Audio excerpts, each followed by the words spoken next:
الشيطان الرجيم بسم الله الرحمن الرحيم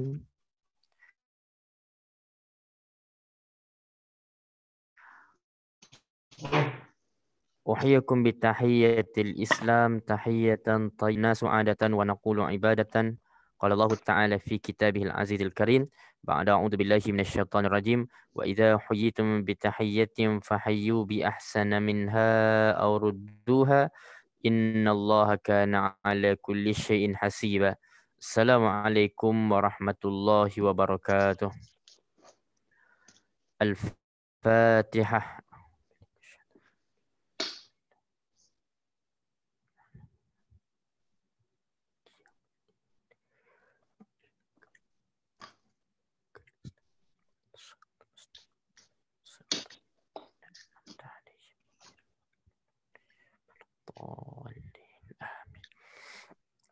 الحمد لله الذي أرسل رسوله بالهدى ودين الحق يظهره على الدين كله وكفى بالله شهيدا قال الله تعالى يا أيها الذين آمنوا اتقوا الله حق تقاته ولا تموتن إلا وأنتم مسلمون صدق الله العظيم. Alhamdulillah, mari sama-sama kita panjatkan kesyukuran pada Allah.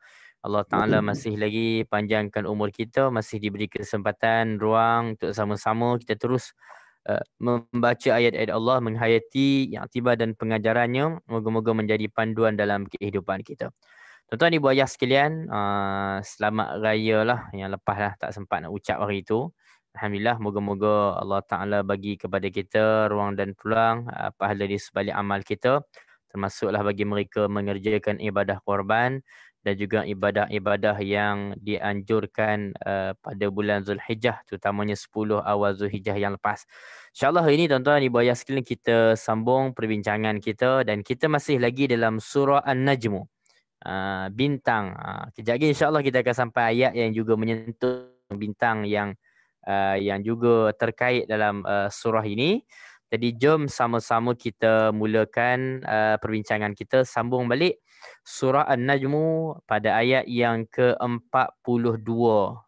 Ayat yang ke-42. Jom kita tengok. Okey. Kita tengok dulu kumpulan ayat-ayat yang kita bincangkan. Yang pertama, ayat 42 hingga 55. Firman Allah Subhanahu wa taala. A'udzu billahi minasyaitonir rajim. Bismillahirrahmanirrahim. Wa anna ila rabbikal muntaha. Wa annahu huwa adhaka wa abka. Wa annahu huwa amata wa ahya. Wa annahu khalaqaz zawjaini adh-dhakara wal unsa.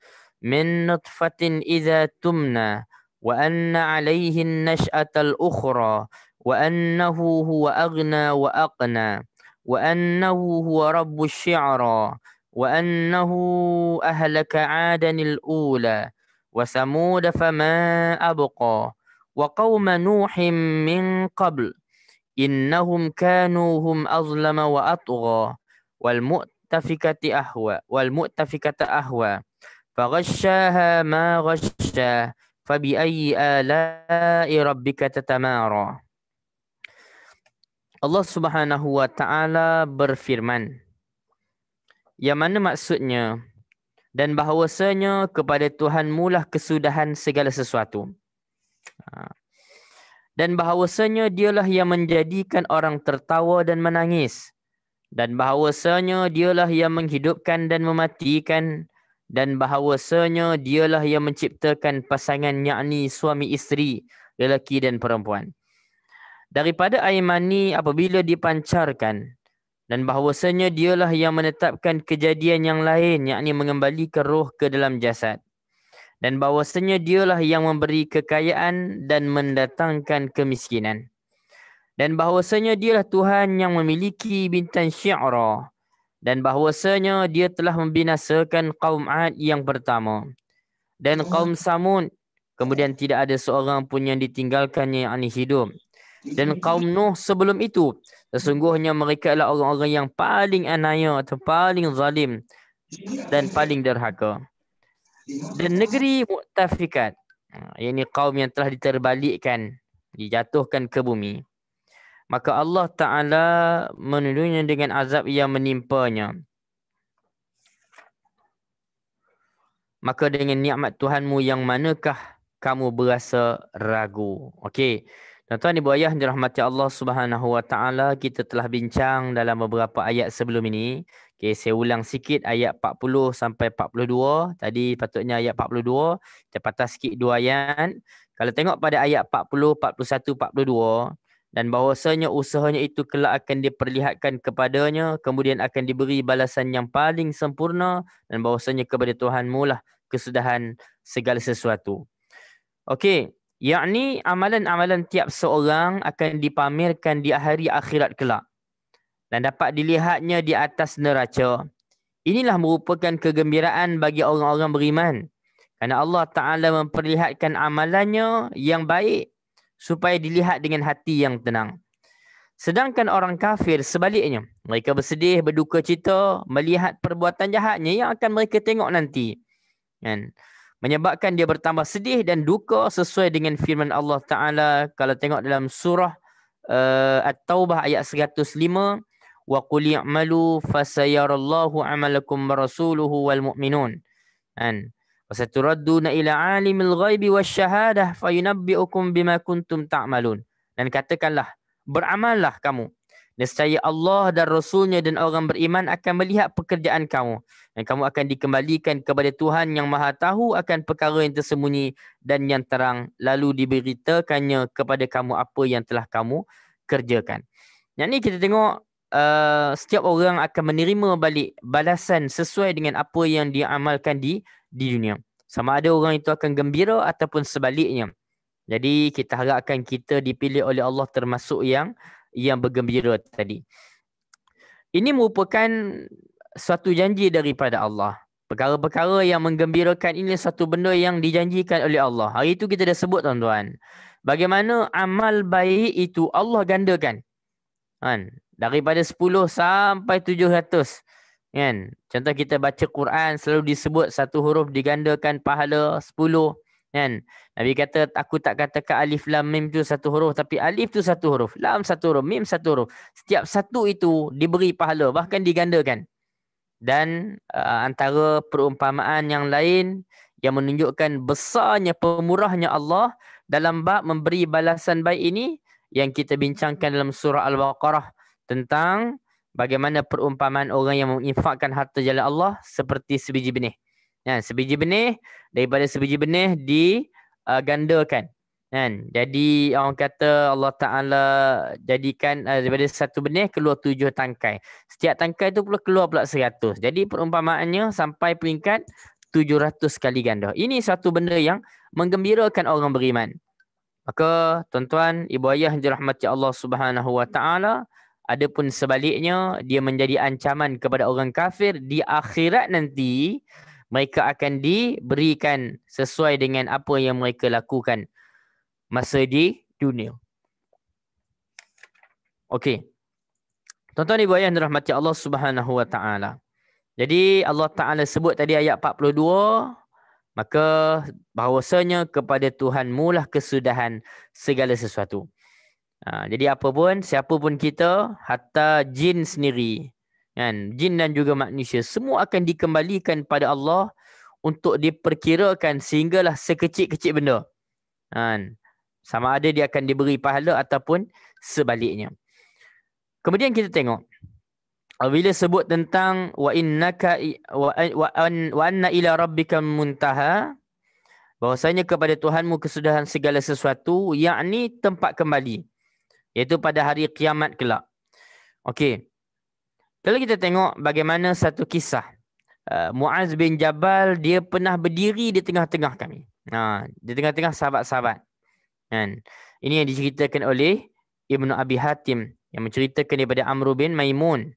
Dia kata Muaz bin Jabal pernah berdiri di tengah-tengah kami. Lalu dia berkata, wahai Bani Aud, sesungguhnya aku adalah utusan Rasulullah kepada kamu. Ketahuilah bahawa tempat kembali kepada Allah Ta'ala itu boleh jadi ke syurga ataupun ke neraka. Jadi Al-Baghawi sebut daripada Ubay bin Ka'ab daripada Nabi SAW mengenai firman Allah wa anna ila rabbikal muntaha, dan bahwasanya kepada Tuhanmu lah kesudahan segala sesuatu. Maka Nabi kata tak boleh memikirkan tentang Allah. Maksudnya kita fikir tentang Allah Ta'ala itu, kejadian Allah Ta'ala itu sendiri. Tak boleh. Kan? Dikaitkan dengan ayat tadi, di mana dalam sebuah hadis Nabi SAW pernah sebut, ya'ti syaitanu ahadakum fayaqulu, kan, man khalaqa kadza, man khalaqa kadza, hatta yaqula man khalaqa rabbak, fa idza balagha ahadukum dzalika falyasta'id billah wal yantih. Okay, tuan. Kadang-kadang kita pun pernah teruji macam ni. Apa yang diceritakan oleh Nabi SAW ini. Nabi kata apa? Syaitan akan mendatangi salah seorang di antara kamu dan bertanya, siapakah yang menciptakan ini? Siapa pula yang menciptakan ini? Dia datang. Kadang bisikan-bisikan ni. Sampai last sekali, tadi umpan je tuan-tuan di bawah sekalian. Sampai last sekali dia kata apa? Dia akan bawa pula kepada keraguan, kan? Dia kata apa? Siapa pula yang menciptakan Tuhan kamu? Dia datanglah bisikan ni. Barangkali kadang-kadang kita pernah datang bisikan macam tu, kan? Contoh kita tengok makhluk, kita selalu akan fikir apa? Siapalah yang jadi makhluk ni? Tak bukan Allah. Tengok ni pula, tengok burung. Siapa ciptakan makhluk yang nama burung ni? Masya Allah, cantik. Jadi kita kata Allah. Tapi sampai masanya dia akan bawa hasut kita. Siapa pula yang ciptakan Allah? Kan? Adanya burung tadi kerana ada penciptanya. Adanya Allah, siapa ciptakan Allah? Akan ada bisikan-bisikan macam tu. Maka Nabi ajar kita, kalau ada sampai ke tahap itu, maka falyasta'idz billah, maka mohonlah perlindungan daripada Allah, wal yantahi, dan berhentilah. Datang benda-benda begitu, kadang-kadang hasutan tu, cepat-cepat berhentilah kita. Okey, ini antara yang diajarkan oleh Nabi SAW berkaitan dengan bagaimana di saat kita diuji dalam situasi tadi. Okey, kita sambung. Wa annahu huwa adhaka wa abka, bahawa dialah sesungguhnya dialah yakni Allah yang menjadikan orang tertawa dan menangis. Jadi Allah Ta'ala yang ciptakan nangis, Allah Ta'ala yang ciptakan ketawa. Jadi Allah Ta'ala juga yang menciptakan sebab-sebab makhluknya boleh menangis, dan begitu juga sebaliknya, ada makhluknya yang boleh ketawa. Jadi kalau kita tengok, Allah Ta'ala sengaja sebut dua benda yang bertentangan, menangis, ketawa. Kemudian Allah Ta'ala sebut lagi dua benda yang juga bertentangan, iaitu wa annahu huwa amata wa ahya, dan bahawasanya dialah yang mematikan dan menghidupkan. Jadi hidup mati ni Allah Subhanahu wa Ta'ala yang maha kuasa menentukan. Memang kita kata kalau ada kematian ahli keluarga, ni sekarang ni musim-musim COVID, kan, ada orang kadang-kadang diuji yang mungkin minggu lepas sihat bersama yang kita, bergembira dengan kita, kemudian diuji dengan kematian. Mesti kita sedih. Sedih tu tak lari. Sebab Nabi SAW juga pernah bersedih kematian anak Nabi yakni Ibrahim. Tapi Nabi ajar kita jangan melampau, kan? Kenapa? Akhirnya balik-balik kita kena fikir, yang mematikan dan yang menghidupkan ialah Allah. Apakah kita tidak puas hati dengan susun atur Allah Subhanahu wa Ta'ala? Saya minta izin minum ya.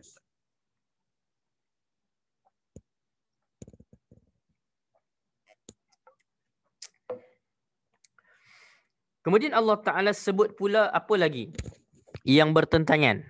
Tadi senyum ataupun ketawa, menangis, lawan dia. Kemudian hidup mati. Allah Ta'ala sebut pula yang keseterusnya, kan? Wa annahu khalaqaz zawjaini dzakara wal unsa min nutfatin idza tumna. Jadi Allah Subhanahu wa Ta'ala sebut pula dan bahawasanya dialah Allah yang menciptakan pasangan, yakni suami isteri, kan, lelaki dan perempuan. Allah lah yang mengadakan dua macam jantina ini daripada anak-anak Adam, daripada segala jenis makhluk yang lain, termasuklah haiwan. Dalam hal ini kalau kita perhatikan, ibu ayah sekalian, kata Al-Khazin, maksud ayat-ayat tersebut, Allah Subhanahu wa Ta'ala berkuasa menjadikan dua perkara yang berlawanan di tempat yang satu. Ketawa dan menangis, hidup mematikan, jantan betina, laki perempuan.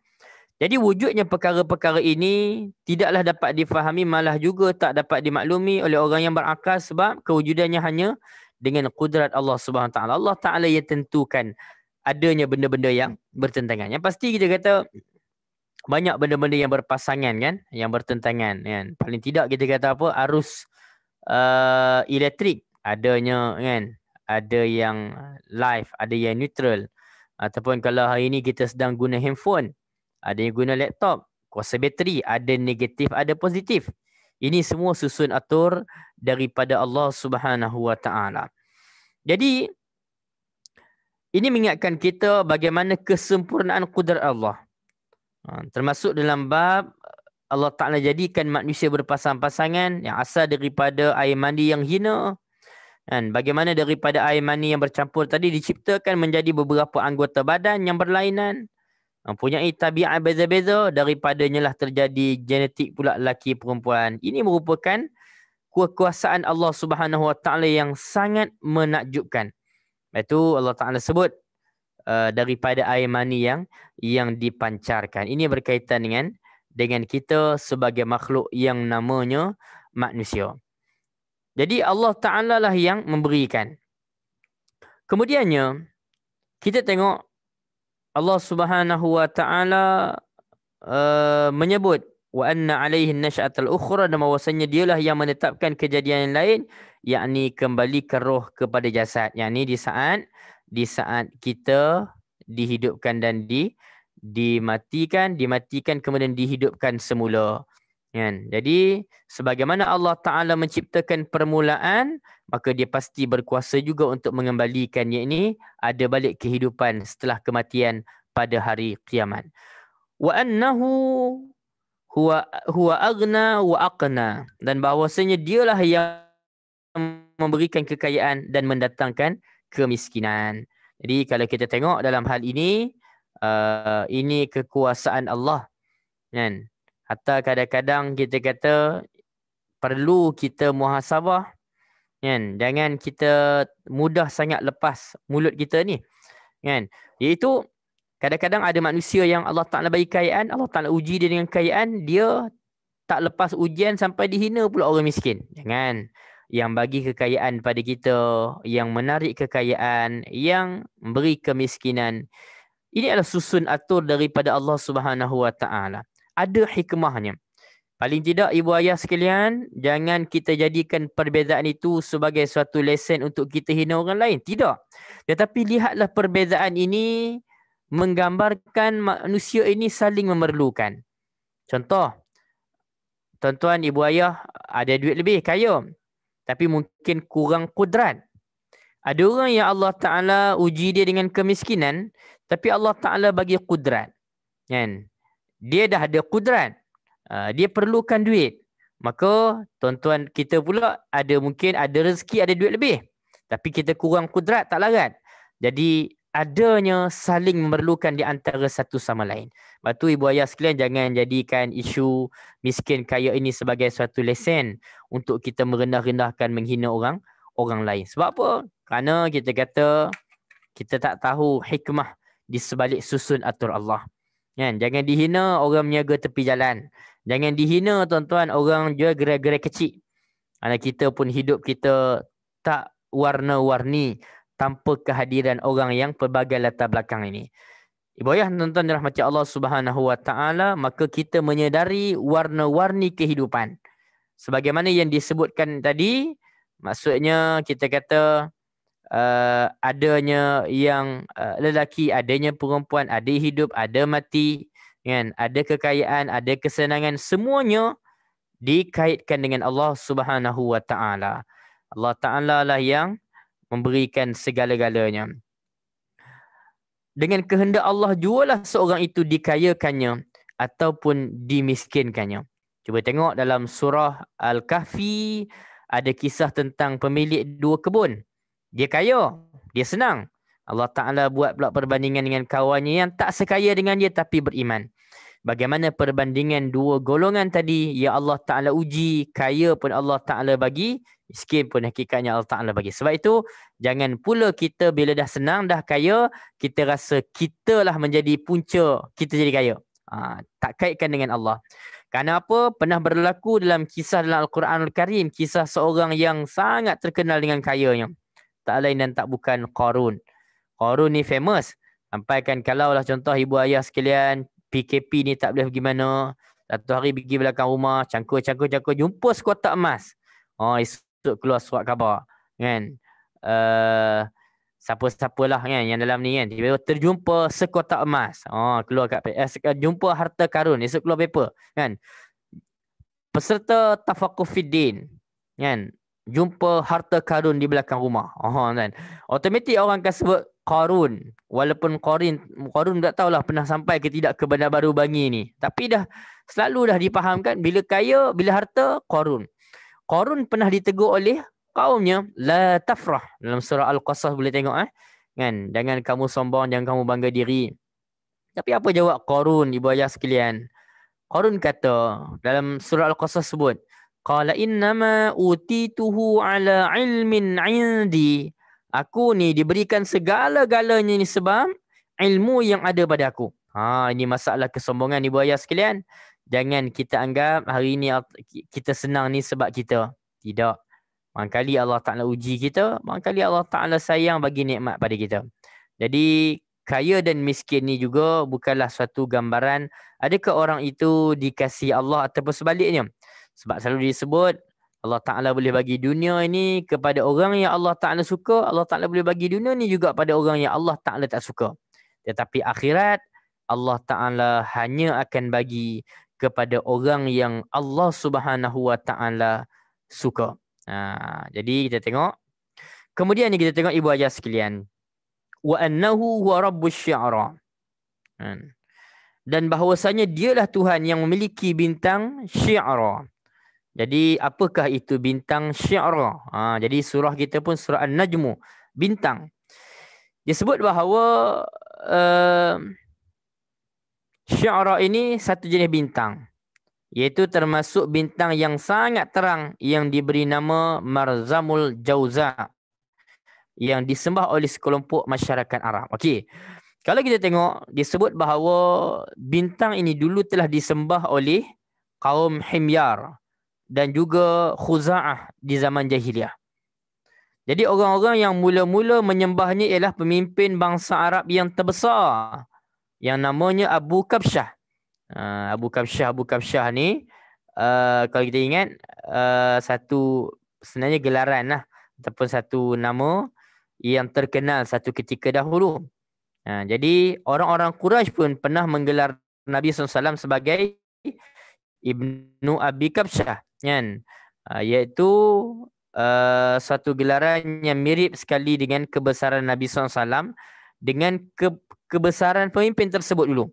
Jadi Abu Kabsyah ni disebabkan bahawa disebabkan Nabi SAW ni menyalahi agama musyrikin Mekah. Bagi mereka, Nabi menyalahi agama mereka.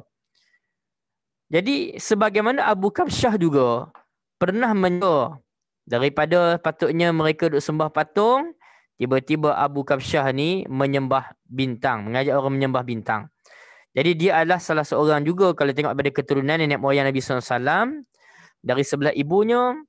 Jadi kita tengok Abu Kabsyah ni orang yang zaman dulu dia berbezalah dengan apa yang disembah oleh musyrikin. Jadi dia menyalahi agama mereka.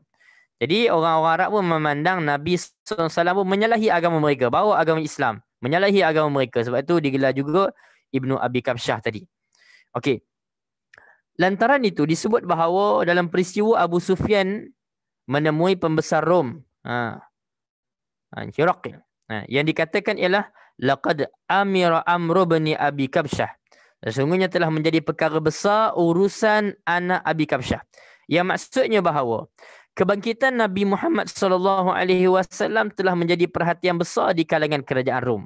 Saya sebut ni sebab nak cerita tentang bagaimana kenyataan yang pernah dikeluarkan dulu yang dikaitkan dengan Nabi dengan gelaran Ibnu Abi Kabsyah tadi. Okey, wallahu alam. Jadi disebut bahawa bintang syi'ra ni, bintang syi'ra ini sememangnya diagungkan oleh orang-orang Arab jahiliah dengan kepercayaan ada mempunyai pengaruh pada alam, dan ketika terbitnya orang-orang yang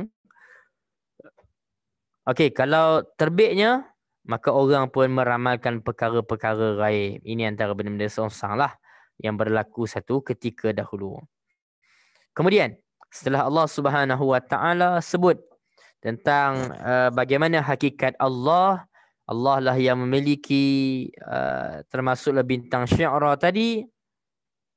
Kemudian Allah Ta'ala sebut wa annahu ahlaka adanil ula. Kan?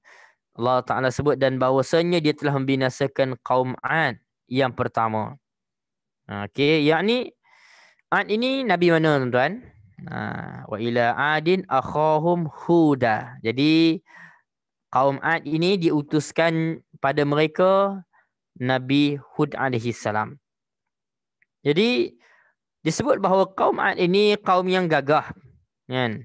Kaum gagah kuat. Sebab tu mereka buat bangunan yang tiang yang tinggi-tinggi dan sebagainya. Jadi mereka ini gagah, tetapi paling derhaka pada Allah dan bermaharjalela. Lalu Allah Ta'ala binasakan mereka dengan angin kencang yang sejuk. Kan? Siapa sangka angin kencang yang sangat sejuk yang pernah membinasakan kaum Ad terdahulu. Kata Al-Baydawi, dinamakan mereka itu kaum Ad yang pertama kerana mereka lah umat yang mula-mula sekali dibinasakan oleh Allah selepas kaum Nabi Nuh. Okay, Nabi Nuh kita tahu berdakwah dan ramai orang tak ikut dia dan dibinasakan kaum Nabi Nuh. Adapun selepasnya, Saki Baki selepasnya, ada pula yang beriman, ada pula yang tak beriman, termasuklah sebahagian kita kata kebanyakan di kalangan kaum Ad. Maka mereka disebutlah dengan perkataan tadi, kan? Wa annahu ahlaka adanil ula, kan? Ad yang pertama. Okey, kemudian Allah Subhanahu wa taala kemudiannya menyebut tentang kaum yang seterusnya yang juga pernah Allah binasakan. Ni kita dah bincang banyak kali lah cerita tentang kaum terdahulu ni. Kita sebentar lalu. Jadi wa samud fama abqa. Dan kaum Samud kemudian tidak ada seorang pun yang ditinggalkannya hidupnya. Ni orang yang ingkar tadi. Jadi kemudian Allah binasakan kaum Samud. Kaum Samud Nabi apa? Wa ila samud akhahum salihah. Okey, jadi yakni kaum Samud yang Nabi mereka ialah Nabi Saleh. Jadi setelah Allah Ta'ala binasakan kaum Ad, berlaku lagi manusia, ada yang kemudiannya beriman ikut Nabi, ada yang tidak. Jadi ada pun yang tidak di kalangan kaum Samud ini dibinasakan oleh Allah Subhanahu wa Ta'ala. Sebabkan dosa mereka menyebabkan mereka tak dapat tinggal lagi hidup. Kemudian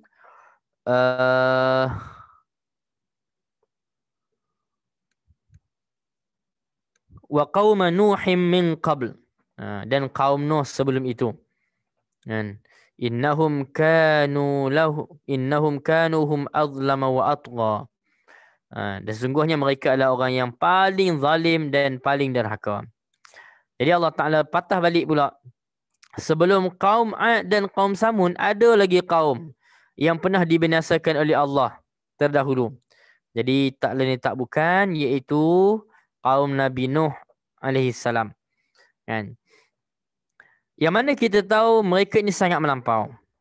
Melampau ni sampai peringkat bayangkan dakwah Nabi Nuh alaihi salam, kan, 950 tahun, mencapai 950 tahun.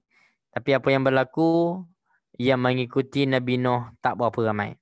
Tak ramai mana? Sangat-sangat sedikit. Kan?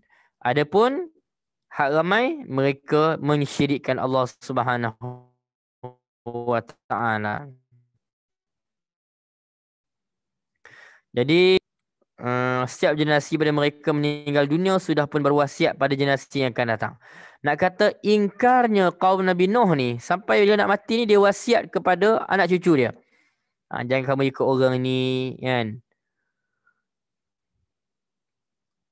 Dia pesan jangan engkau percaya pada orang ini, yakni Nabi Nuh alaihi salam. Maka matilah orang-orang tua di kalangan kaum Nabi Nuh ini, kan, dalam keadaan kufur, sambung pula dengan keturunan mereka. Jadi dengan sifat sikap membenci Nabi Nuh alaihi salam. Jadi seruan dakwah Nabi Nuh tidak dilayan, tak diterima, melainkan sedikit saja. Begitu lama Nabi Nuh menyerukan dakwahnya dengan cukup sabar, akhirnya kesabaran itu telah hilang dan mulalah ia berdoa kepada Allah. Antaranya, Rabbila tadar 'alal ardi minal kafirin dayyara innaka in tadarhum yudillu ibadaka wa la yalidu illa fajiran kafara. Jadi nak kata ingkarnya kaum Nabi Nuh ni kan, sampai peringkat Nabi Nuh doa kepada Allah Subhanahu Wa Taala, wahai Tuhan, jangan engkau biarkan seorang pun di antara orang kafir itu tinggal di atas muka bumi. Kan? Sesungguhnya jika engkau biarkan mereka tinggal, nescaya mereka akan menyesatkan hamba-hambamu dan mereka tidak akan melahirkan selain daripada anak-anak yang berbuat maksiat lagi tersangat kufur. Jadi Nabi Nuh merasai betapa bebalnya mereka ini sampai peringkat Nabi Nuh doa dengan doa demikian. Jangan biar langsung seorang pun yang kufur. Yang melainkan mereka dibinasakan oleh Allah Subhanahu Wa Taala. Jadi Nabi Nuh pun doanya tadi dimakbulkan oleh Allah, lalu kaumnya ditenggelamkan dalam banjir yang besar. Tak ada yang dapat selamat kecuali mereka yang beriman dengannya. Dalam bahteranya, walaupun sayang macam mana pun Nabi Nuh kepada anaknya yang ingkar, yang kufur. Okey, kita tengok yang keseterusnya. Allah Ta'ala sambung lagi, ada lagi kaum yang lain yang juga pernah dibinasakan oleh Allah Subhanahu Wa Taala. Wal mu'tafikata ahwa, dan negeri Mu'tafikat, yakni kaum yang telah diterbalikkan dan dijatuhkan ke bumi. Yang ni tak bukan kaum yang dimaksudkan ialah kaum Nabi Lut alaihi salam. Kan? Jadi kita pun tahu apa cerita kaum Nabi Lut. Mereka suka sesama jantina. Jadi mereka tak ikut secara sunnahnya, secara kebiasaannya manusia biasa, yang kita kata berpasang-pasangan yang Allah Ta'ala sebut tadi. Tiba-tiba mereka nak menyalahi adat, menyalahi perkara yang disyariatkan oleh Allah, sehingga mereka buat perkara yang derhaka, yang tak pernah dibuat oleh orang sebelumnya. Maka Allah Ta'ala datangkan azab bala bencana.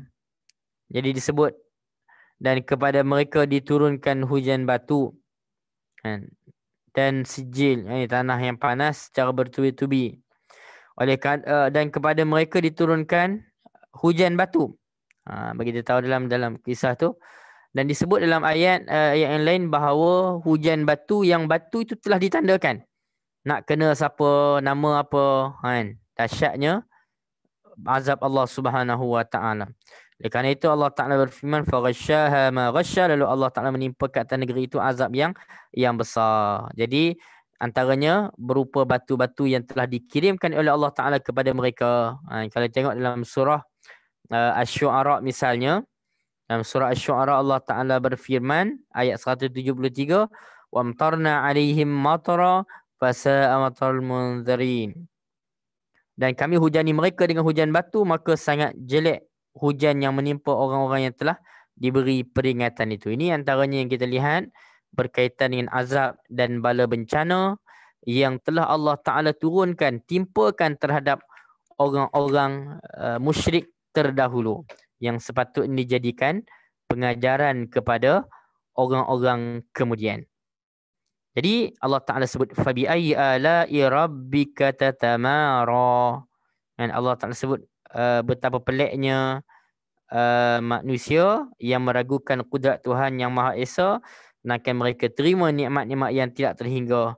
Mereka didatangi Rasul yang menyeru supaya menyembah Allah, tapi telah membantah dan mengingkarinya. Ini masalah mereka. Jadi Allah Ta'ala nyatakan, inilah Nabi Muhammad, orang yang beri peringatan daripada beberapa banyak orang yang para Rasul yang lain. Jadi kalau kita perhatikan, ini satu peringatan daripada Allah, maka terhadap nikmat Tuhanmu yang manakah yang kamu ragu-ragu? Maksudnya pada nikmat manakah yang telah dikurniakan oleh Allah kepada kamu, wahai manusia, yang kalian ragukan? Demikianlah yang dikemukakan oleh Qatadah. Okey. Kemudian kita tengok di sini, ibu ayah yang dirahmati Allah Subhanahu Wa Taala. Jom kita tengok kumpulan ayat yang seterusnya, kan? Ayat 56 sampai 62 tu. Allah Ta'ala berfirman, Hada nadhirun minan nudhuril ula, inilah Nabi Muhammad, orang yang beri peringatan di kalangan pemberi-pemberi peringatan yang telah terdahulu. Azifatil azifah, dekatlah sudah datangnya kiamat. laisa laha min dunillahi kashifah, tidak ada orang yang dapat menyingkap kejadian hari kiamat. Ada siapa yang boleh menyingkap hari kiamat itu? Kemudian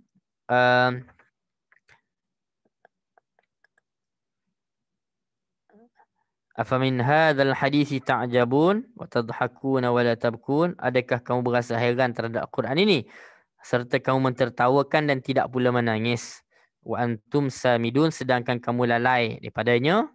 Fasjudu lillahi wa'budu, maka sujudlah kamu kepada Allah dan sembahlah dia. Okey, kalau kita tengok berkaitan dengan hal ini, Allah Subhanahu wa taala memperingatkan, hadza nadhirun minan nudhuril ula, inilah yakni, ini yang dimaksudkan di situ ialah Nabi kita Nabi Muhammad sallallahu alaihi wasallam. Yang mana Allah Taala bagi tugas pada Nabi.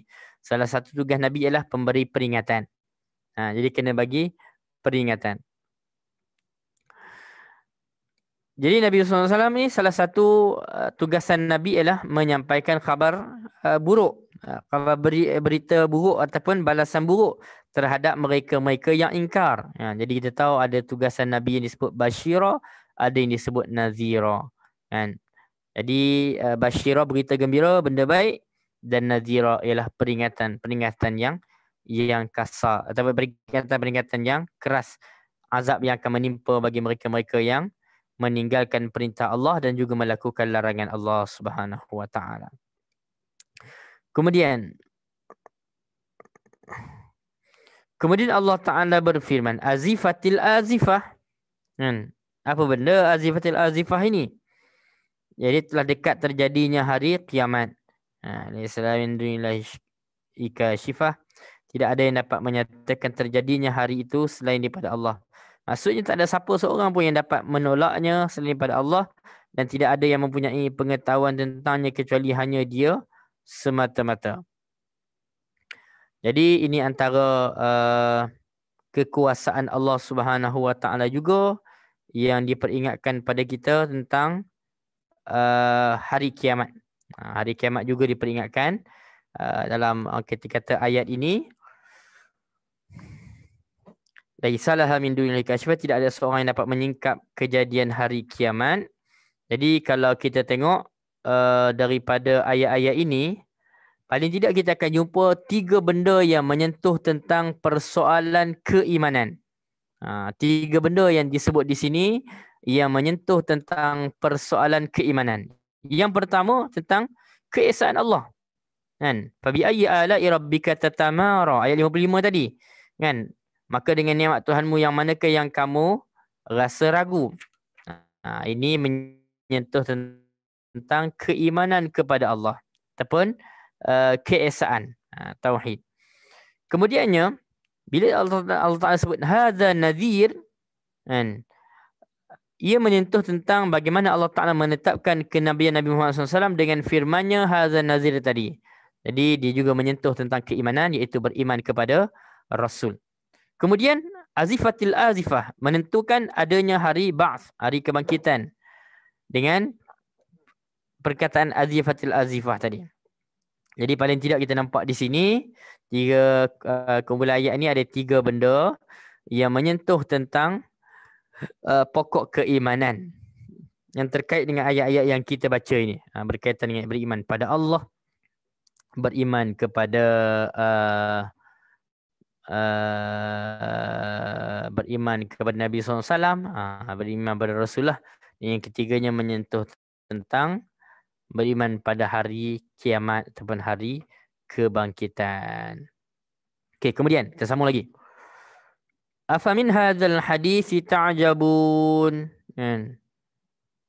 Adakah kamu rasa hairan terhadap Quran ini? Wa tadhakuna wa la tabkun, serta kamu mentertawakannya dan tidak pula menangis. Wa antum samidun, sedang kamu melengahkannya, lalai daripadanya. Fasjudu lillahi wa'budu. Maka sujudlah kamu kepada Allah dan sembahlah Dia. Jadi kalau kita perhatikan di sini, ibu ayah yang dirahmati Allah Subhanahu wa taala, pada ayat 59 itu Allah Ta'ala tanya kepada kepada mereka. Tanya tentang bagaimana hakikatnya pemberitaan daripada Al-Quranul Karim ini. Di mana kalau kita tengok Allah Subhanahu Wa Taala, maka apakah kamu berasa heran terhadap pemberitaan ini kerana keadaannya memang benar, kan? Wa tadhakun, dan kamu mentertawakan. Jadi ada orang musyrik yang mentertawakan dan mengolok-olok, menghina Al-Quranul Karim ini. Wala tabkun, dan tidak menangis, kan? Sebagaimana yang dilakukan oleh orang-orang yang yakin terhadapnya, seperti yang diberitakan mereka. Wa yakhiruna lil adqani yabkun wa yaziduhum bil menangis, dan mereka bertambah khusyuk. Jadi sepatutnya Quran ini boleh menjadikan manusia menangis kalaulah kita benar-benar menghayatinya. Okey. Ada sebuah kisah dalam surah Al-Qasas. Cerita saya dah sebut itu, cerita tentang mereka yang mendapat 2 ganjaran, kan? Siapakah orang yang mendapat 2 ganjaran? Antaranya cerita tentang bagaimana sekumpulan pendeta Nasrani ketika mana Nabi SAW masih lagi di Mekah. Jadi jumlah mereka sekitar 70 orang. Diriwayatkan bahawa mereka dihantar oleh Raja Najasyi. Dia dihantar. Ini bukan calon-calon orang, bukan kita kata orang yang biasa-biasa, kan. Tapi ini tahap kita kata pendeta. Jadi bila dihantar oleh Raja Najasyi untuk menyiasat ataupun mungkin nak tahu sedikit tentang Nabi SAW. Mereka datang, ibu ayah sekalian, mereka tanya soalan-soalan pada Nabi. Dan Nabi jawab dengan baik. Nabi jawab dengan baik. Kemudian Nabi SAW baca ayat Al-Quran Karim. Ada yang kata Nabi baca surah Yasin, ayat pertama sampai habis. Jadi apa yang berlaku kepada pendeta-pendeta Nasrani tadi, mereka menangis. Lantas mereka mengakui mereka beriman kepada Nabi SAW, beriman kepada Al-Quranul Karim. Jadi benarlah apa yang mereka dapati dari kitab terdahulu, cerita tentang hal Nabi. Dan bila benar, mereka menangis mendengar ayat-ayat Allah Subhanahu Wa Taala. Jadi kita tengok ini antara yang berlaku. Bagaimana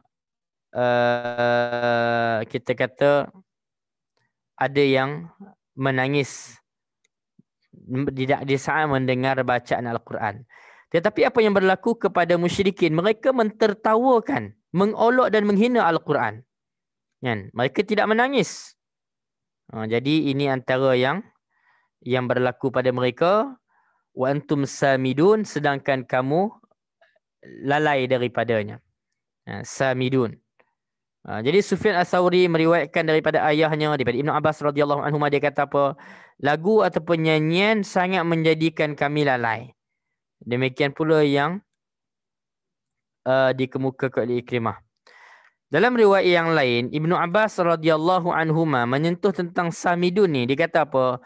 Yakni berpaling. Kalau kita tengok samidun berpaling, dia kata sedangkan kamu berpaling, kan?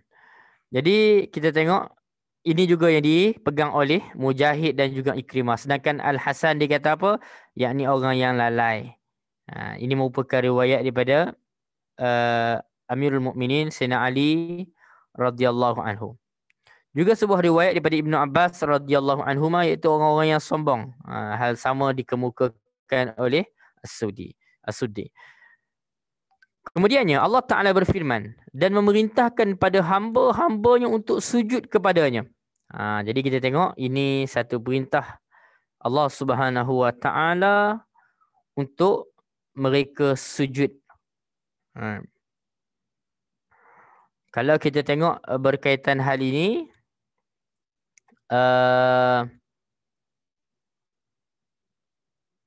Allah Ta'ala perintah ni dia ada tanda, kan? Kalau ibu ayah tengok ada tanda masjid tu. Jadi kita pun tahu ini antara tanda yang kita dianjurkan sujud, sama ada di dalam ataupun di luar solat. Jadi satu sunnah untuk kita sujud di saat kita membaca sampai ayat yang ke 62 ini. Jadi sujud ini sama ada sujud tilawah atau kita panggil sujud sajadah kan. Yang mana disebut bahawa Nabi SAW telah sujud pada masa membaca surah An-Najmu ini. Dan manusia diikuti oleh sujud oleh orang sekalian, orang Islam, musyrikin, jin dan juga manusia. Kata Ibnu Mas'ud radhiyallahu anhu bahawa mula-mula surah yang diturunkan yang mengandungi ayat as-sajadah ialah surah An-Najm. Kalau tanya kita, surah apakah yang awal-awal turun suruh sejadah, sujud? Kita akan kata surah as-sajadah lah kot. Kan? Itu biasa kita amal pada hari pagi subuh Jumaat. Tapi rupanya surah yang pertama yang diturunkan yang ada tanda sujud ini ialah surah An-Najm. Ini yang boleh kita lihat berkaitan dengan hal ini. Ini antara benda-benda yang diperintahkan oleh Allah Subhanahu Wa Taala. Setelah Allah Taala menemplak orang-orang terdahulu yang syirikkan Allah Subhanahu Wa Taala. Jadi kalau kita tengok bab ni, bagaimana sifat-sifat yang tak elok yang diamalkan oleh musyrikin yang diterangkan di penghujung surah An-Najm ini. Mereka mentertawakan, patutnya mereka tak tertawakan, mereka jadi kira dan sebagainya di atas panduan Al-Quran, tapi mereka kita kata mereka tertawakan Al-Quran, mereka tidak menangis, tak menangis. Sedangkan kalau kita tengok bagaimana orang-orang terdahulu dalam bab ini, contohnya kalau kita perhatikan bagaimana Al-Baihaqi meriwayatkan daripada hadis daripada Abu Hurairah radhiyallahu anhu, dia kata saat turunnya afam min hadzal hadis ta'jabun, maka para sahabat berada di kalangan ahli-ahli sufah yang menangis. Afamin hadzal hadis ta'jabun tadi, adakah kamu rasa heran terhadap Quran ini, kamu tertawakan tidak pula menangis? Jadi sahabat-sahabat ada cerita sahabat-sahabat dulu menangis, sahabat-sahabat ahli sufah. Jadi bila mana kesedihan mereka ni didengar sendu-sendu Nabi, dengar sampai kepada Nabi, maka baginda pun turut menangis. Dan juga bagaimana daripada itu ada pula orang lain yang menangis melihat keadaan ataupun respon ahli sufah. Berbeza dengan orang musyrikin tadi. Orang-orang musyrikin, mereka tidak mengendahkan Al-Quran, mereka buat lebih kurang dengan Quran, mereka tertawakan, tak menangis, dan mereka lalai daripada Al-Quran Al-Karim. Ini yang berlaku kepada orang-orang musyrik satu ketika dahulu. Jadi berkenaan dengan bab ayat tadi, sujud tadi, Imam Bukhari meriwayatkan daripada Abdullah bin Abbas radhiyallahu anhum, dia kata apa? Nabi SAW melakukan sujud ketika membaca surah An-Najm, dan kaum muslimin melakukan sujud bersama dengan Nabi dan juga orang-orang musyrik, jin dan juga manusia. So ini ada cerita tentang Nabi sujud pada ayat last daripada surah An-Najm. Okey, jom kita pergi kepada surah yang ke seterusnya. Kita masuk surah yang ke seterusnya, iaitu surah At-Tur. Okey, jom kita tengok tentang At-Tur ini.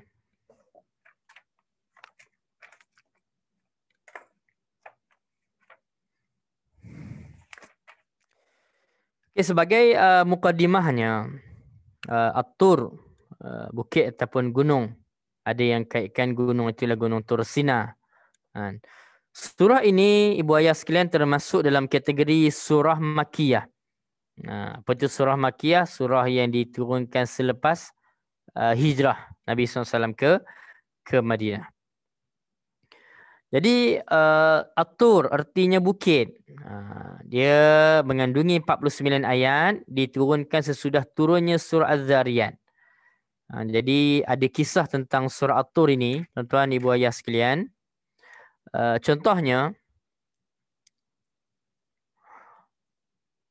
bagaimana Imam Malik meriwayatkan daripada Az-Zuhri, daripada Muhammad bin Jubair bin Mut'im, daripada ayahnya, dia kata apa? Aku pernah dengar Nabi SAW membaca surah At-Tur dalam salat maghrib. Aku tak pernah mendengar seorang yang suara atau membacaannya lebih bagus daripada baginda. Okey. Dalam hadis yang lain, riwayat juga Bukhari, bagaimana diceritakan bahawa Ummu Salamah radhiyallahu anha, dia berkata, aku pernah mengadu kepada Nabi SAW.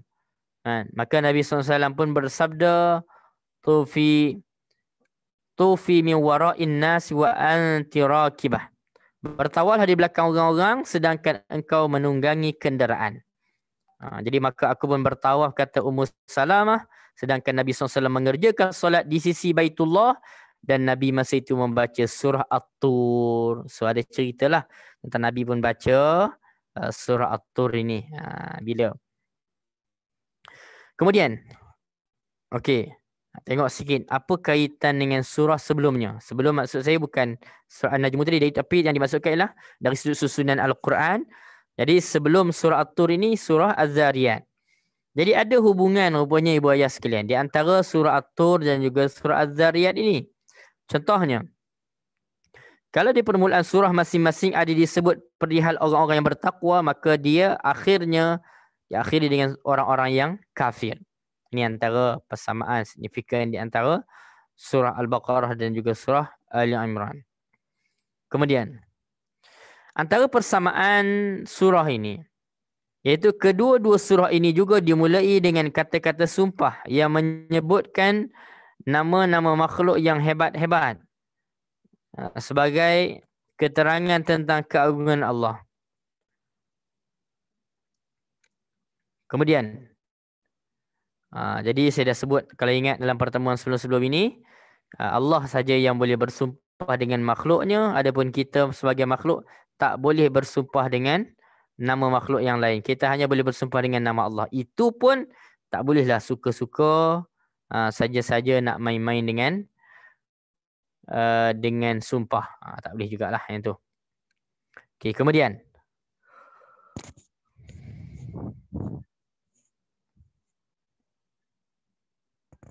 misalnya dalam bab sumpah dia, Allah Ta'ala sebut angin yang menerbangkan itu mendatangkan manfaat bagi manusia. Sedangkan dalam surah At-Tur Allah disebutkan nama Tur. Tur ini dikaitkan dengan Tur Sina. Wallahu a'lam.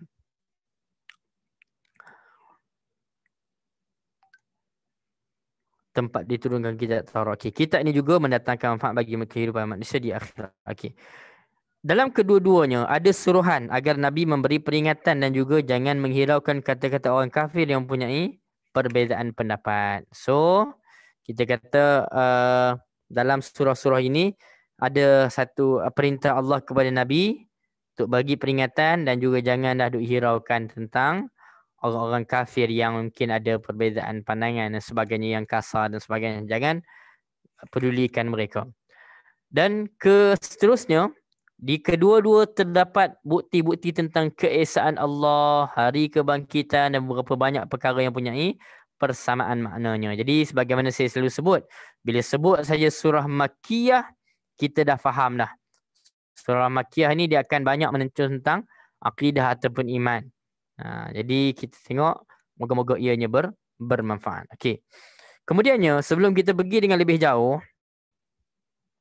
ada perkataan lain yang juga signifikan dengan gunung atau bukit. Ada perkataan lain. Antaranya Jabal. Okey, Jabal. Apa beza Jabal dengan Tur? Perbezaannya. Okey, Jabal, ingat Jabal apa? Okey, Jabal Uhud kan? Jabal Nur kan?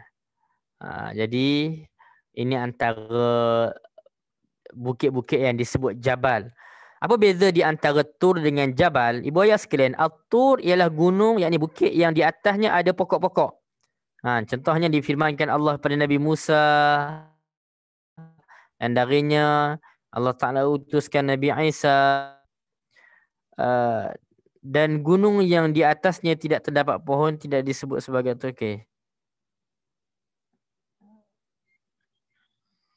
Okey, ini contoh Jabal. Okey, Tur ada pokok.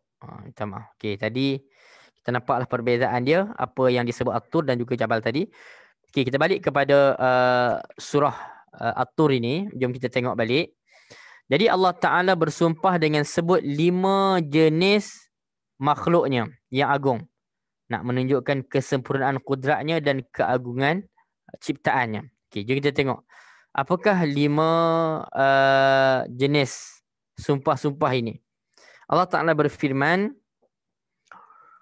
Wat-tur wa kitabim mastur fi raqqim mansyur wal baitil ma'mur wasaqfil marfu' wal bahril mashur inna azab rabbika lawaqi' ma lahu min dafi'. Kita tengok dulu 8 ayat yang pertama ni. Allah Ta'ala berfirman, demi bukit ataupun demi gunung tadi dan kitab yang ditulis pada kulit ataupun lembaran yang terbentang dan Baitul Ma'mur, rumah yang ramai dikunjungi dan atap yang ditinggikannya ke langit. Dan laut yang menyala-nyala api dalam perutnya, sesungguhnya siksaan Tuhanmu pasti terjadi, tak ada seorang pun dapat menolongnya. Jadi kita tengok Allah Ta'ala bersumpah dengan sebut 5 jenis makhluknya yang agung, nak menunjukkan kesempurnaan kudratnya dan keagungannya. Tujuan sumpah tak lain tak bukan, sumpah ni untuk apa? Untuk menguatkan apa-apa yang sepatutnya lah. Jadi menguatkan kata-katanya bahawa sebenarnya hakikatnya siksaan Tuhan pasti terjadi. So kalau kita tengok pada 8 ayat yang kita baca ini, setelah Allah Ta'ala bersumpah, apakah isi sumpahnya? Sumpah untuk apa? Allah Ta'ala nak bagi tahu apa? Tak nak bagi tahu tentang bagaimana sungguh-sungguhnya akan adanya siksaan daripada Allah SWT kepada orang yang layak menerimanya. Sama ada orang kafir, orang yang mendustakan para rasul, dan tidak siapa pun dapat menolak atau melepaskan diri daripada siksaan tersebut. Ini isi kandungan sumpah. Kita balik sekejap. Tengok tentang At-Tur. At-Tur yakni Bukit Tursina. Tempat Allah Ta'ala berkata-kata pada Nabi Musa AS dan Nabi Musa bermunajat kepadanya. Contohnya Allah Ta'ala disebut bahawa atuhlikuna bima fa'ala sufaha'u minna. Artinya, adakah engkau wahai Tuhan nak membinasakan kami disebabkan perbuatan orang-orang yang safih, yakni orang yang jahil, orang yang bodoh di antara mereka. Jadi ini antara contoh-contoh dibangkitkan tentang Wat-Tur ini. Kemudiannya, ibu ayah yang dirahmati Allah SWT, kita tengok lagi Tursina. Tursina ni teringat kan? Ada juga ni yang dalam grup kita yang tengah live ni yang pergi ke Tursina hari tu. Masa boleh buat jaulah dulu. Kita jaulah di Jordan, Palestin dengan Mesir kan. Jadi masa tu adalah yang direzekikan boleh naik ke Tursina. Tapi naik dengan unta. Nak kerja masa malam tu, turun jalan kaki. Ingat kenangan. Tak tahu bila lagi kita boleh ke sana. Okey. Kalau kita tengok juga bila sebut tentang Tur ini, sebagai pengulangan lah. Dia ada dalam surah At-Tin kan? Surah At-Tin yang kita duk baca tu. Wat-tini waz-zaitun wa turi sinin wa hadzal baladil amin.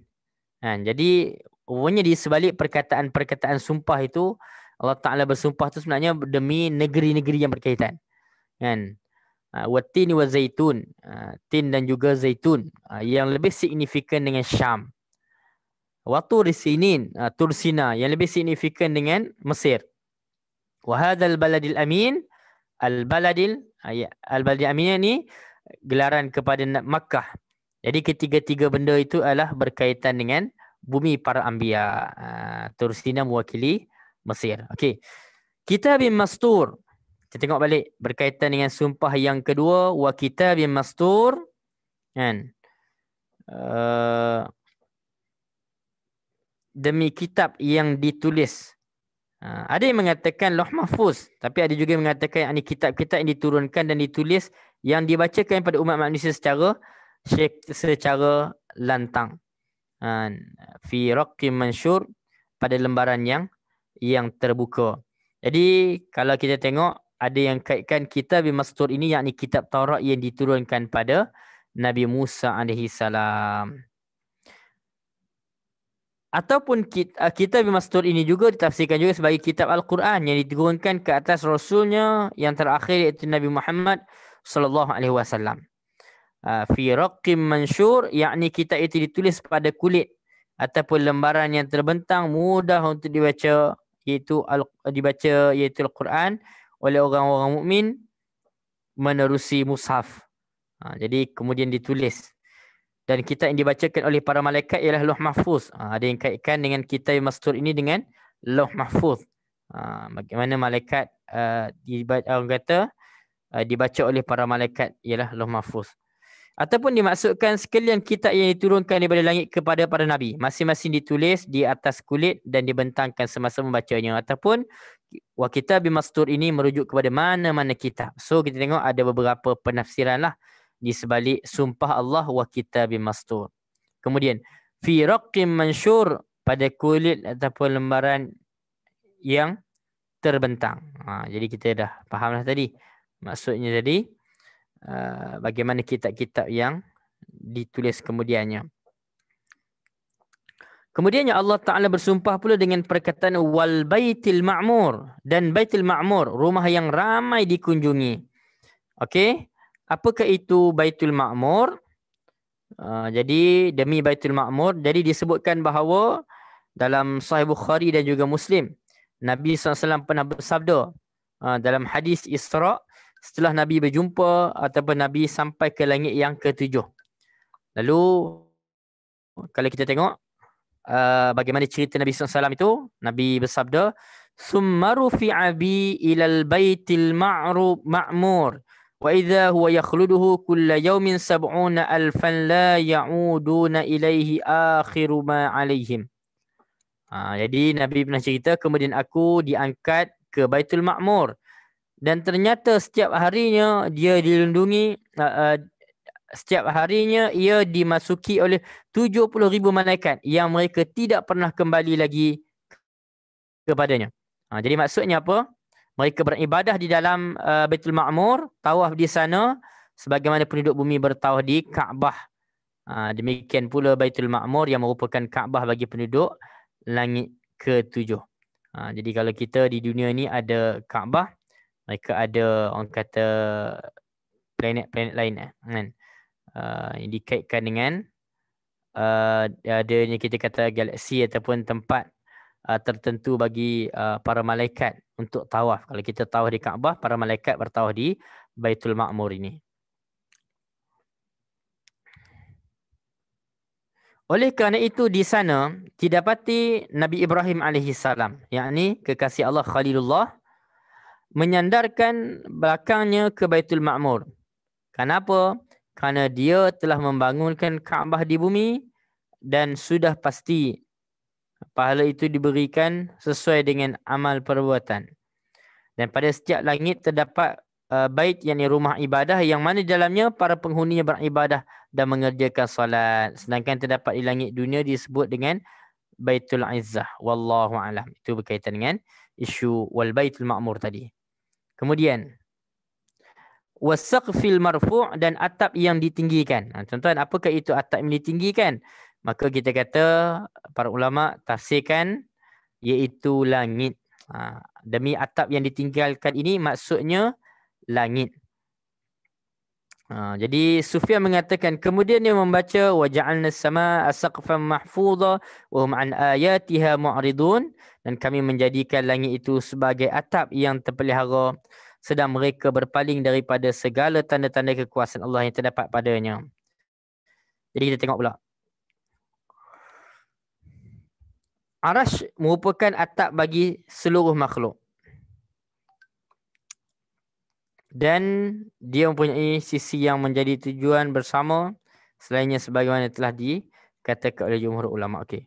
Kemudian wal bahril masjur, kan? Dan laut yang di dalamnya tanah dan api. Ya, laut yang dalamnya api di dalam perutnya. Okey. Yakni pada hari kiamat kelak, lautan akan dijadikan api, yang berkobar-kobar mengelilingi manusia. Demikian juga diriwayatkan oleh Sa'id bin Al-Musayyab daripada Sayyidina Ali bin Abi Talib. Jadi ini gambaran pada Bahril Mashur, laut yang di dalamnya tanahnya dan api. Jadi diriwayatkan oleh Ibnu Abbas di mana Sa'id bin Al-Musayyab, Mujahid, Abdullah bin Ubay dan Umar dan juga yang lainnya. Sedangkan Qatadah mengatakan itu nyala api yang benar-benar penuh. Dan itulah yang menjadi pilihan Ibnu Jarir. Artinya ia tidak menyala pada hari ini namun sudah benar-benar penuh. Dan yang dimaksudkan dengan al-masjur adalah yang ditahan dan dilarang daripada bumi sehinggalah tidak melumuri dan membakar para penghuninya. Demikian dikatakan oleh Ali bin Abi Talhah daripada Ibnu Abbas radhiyallahu anhu. Kemudian kita tengok. Jadi setelah Allah Ta'ala bersumpah dengan 5 perkara tadi, inilah yang saya sebut tadi. Apakah isi sumpah dia? Inna azab rabbika lawaqi', sesungguhnya siksaan Tuhanmu pasti terjadi. Malahu min dafi', tidak ada seorang pun yang dapat menolongnya. Jadi kita tengok tentang isi kandungan sumpah ini. Allah Subhanahu Wa Taala menyebut tentang inilah objek sumpahnya. Maksudnya azab itu pasti akan ditimpakan pada orang kafir. So diperkukuhkan dengan sumpah-sumpah tadi. Isi dia ialah nak cerita tentang orang kafir akan dikenakan azab oleh Allah Subhanahu Wa Taala yang pada ketika itu tak ada siapa pun yang boleh tolong dia. Kan? Tak ada seorang pun yang dapat menolaknya daripada mereka jika Allah sudah menghendaki hal itu bagi mereka. Bayangkan ibu ayah sekalian, kita sebut tentang tak boleh tolak azab ni kan, dahsyatnya azab ni. Macam cerita 2 orang isteri Nabi tu kan, isteri Nabi Nuh, isteri Nabi Lut. Walaupun suami ni orang yang paling dekat, orang yang paling dekat dengan mereka adalah orang yang beriman, tetapi ia tidak boleh menolak mereka dikenakan azab oleh Allah Subhanahu Wa Taala kerana fakhanatahuma, mereka berdua mengkhianati. Jadi ini antara kesan-kesan yang boleh kita lihat. Kemudian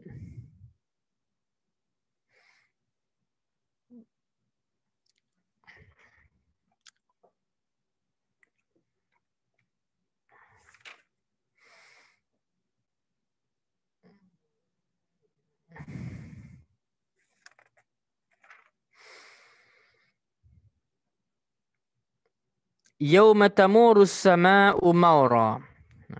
Allah Subhanahu Wa Taala sebut lagi, pada hari langit itu digoncang dengan goncangan yang hebat. Wa tasirul jibalu sayra, dan gunung-gunung benar-benar berjalan.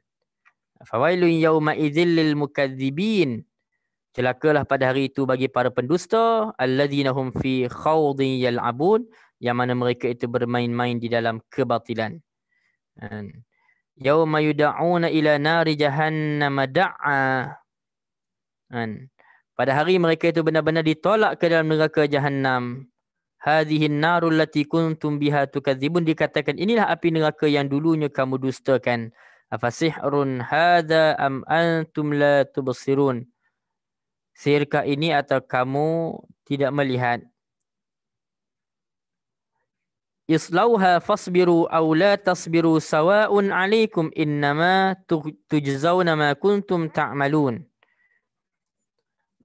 Masuklah ke dalamnya, sama ada kamu sabar ataupun tidak, sama saja bagi kamu, hanya saja kamu menerima pembalasan mengikut apa yang telah kamu kerjakan. Innal muttaqina fi jannatin wa na'im. Innal muttaqina fi jannatin wa na'im. Sesungguhnya orang yang bertakwa berada dalam syurga dan kenikmatan. Okey, itu lagi lah kita bincang tu. Okey. Tengok ni dulu, masih lagi berkaitan dengan azab. Setelah mana Allah Taala bersumpah cerita tentang hakikat azab, kemudian Allah Subhanahu Wa Taala sebut bagaimana keadaan hari itu. Hari kiamat, iaitu hari ketika mana langit benar-benar bergoncang. Kata Ibnu Abbas dan juga Qatadah, langit bergerak dengan gerakan yang keras. Ibnu Abbas kata, daripada Abbas, iaitu goncangannya membelah. Sedangkan Mujahid kata berputar. Wallahu a'lam. Jadi berputar, bergerak atas perintah Allah dan gelombangnya saling bertautan, dan itulah yang menjadi pilihan Ibn Jarir, iaitu berupa gerakan dalam perputaran pusingan dia. Jadi kemudian dia ceritakan bagaimana Allah Ta'ala sebut watasirul jibalu sayra, dan gunung benar-benar berjalan. Maksudnya gunung itu akan pergi dan berubah menjadi debu yang bertebaran dan menghamburkan ke mana-mana. Maka kecelakaanlah, fawailun yawma idzil lil mukadzibin, kecelakaanlah yang besarlah di hari itu bagi orang-orang yang mendustakan. Maksudnya kecelakaan ditimpakan pada mereka pada hari itu kerana azab Allah dan siksaannya ditimpakan pada mereka. Allazina hum fi khawasin yal'abun, itu orang yang bermain-main dalam kebatilan. Yakni di dunia mereka tenggelam dalam kebatilan.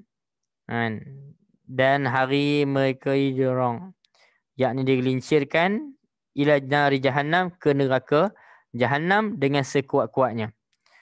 Jadi kita tengok ini antara benda yang berlaku.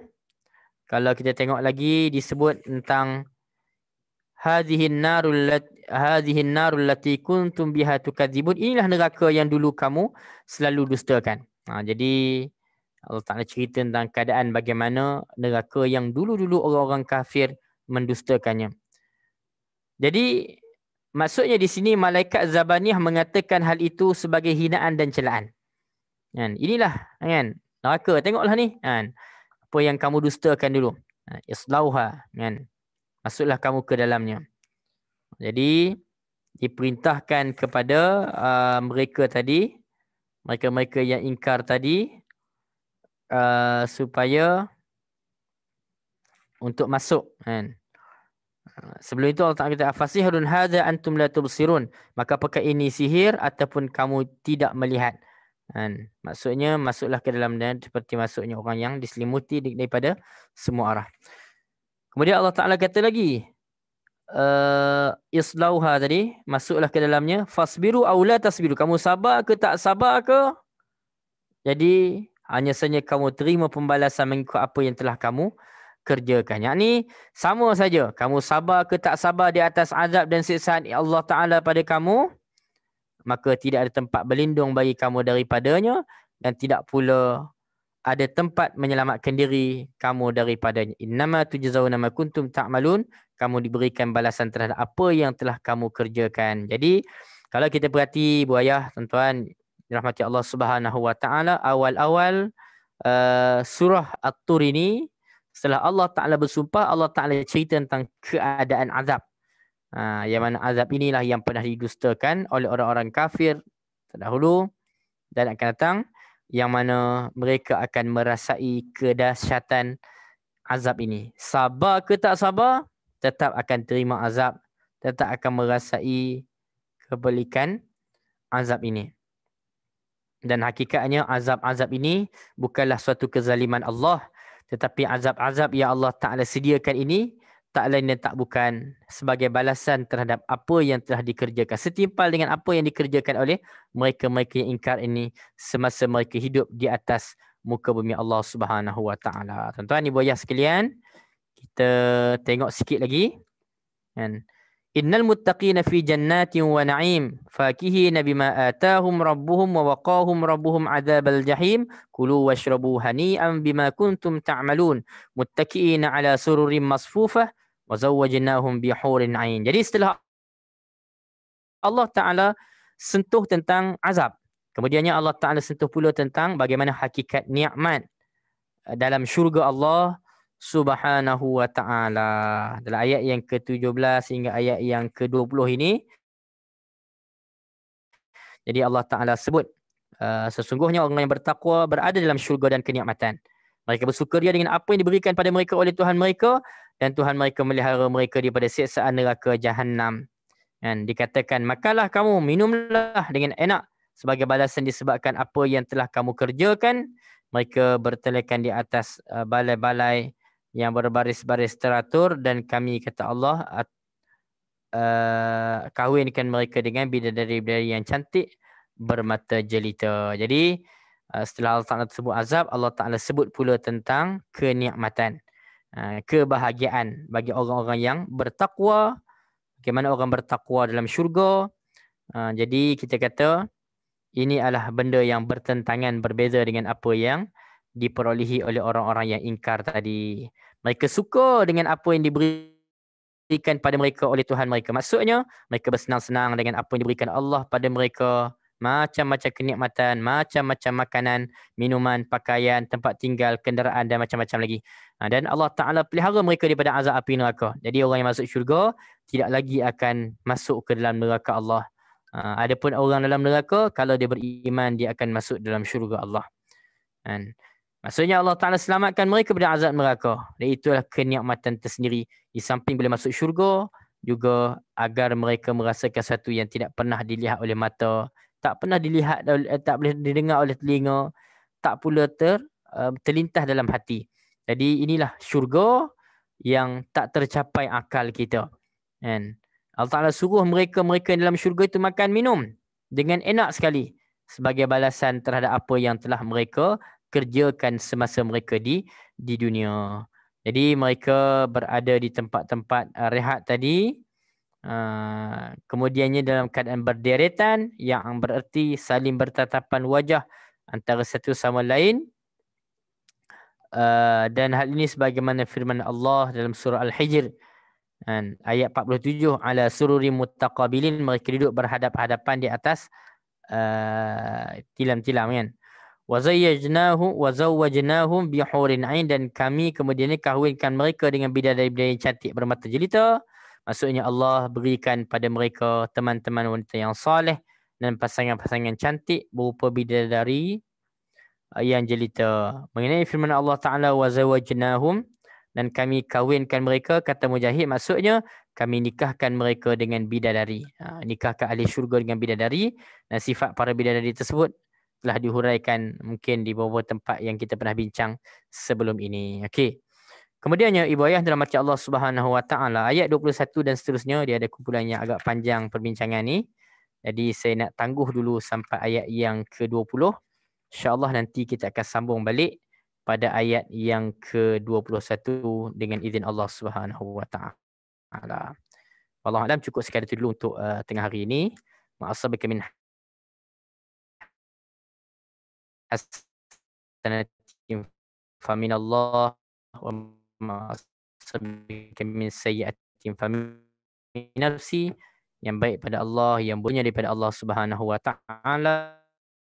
A'udzu billahi minasyaitonir rajim. Bismillahirrahmanirrahim. Alhamdulillahirabbil alamin. Wassalatu wassalamu ala asyrafil anbiya'i wal mursalin wa ala alihi washabihi ajmain. Allahumma ighfir lana dzunubana wa liwalidina warhamhum kama rabbawna shighara. Allahumma faqihna fid din wa 'allimna ta'wil waj'alna minal ulama'is salihin. Rabbana atina fid dunya hasanah fil akhirati hasanatan wa qina adzabannar.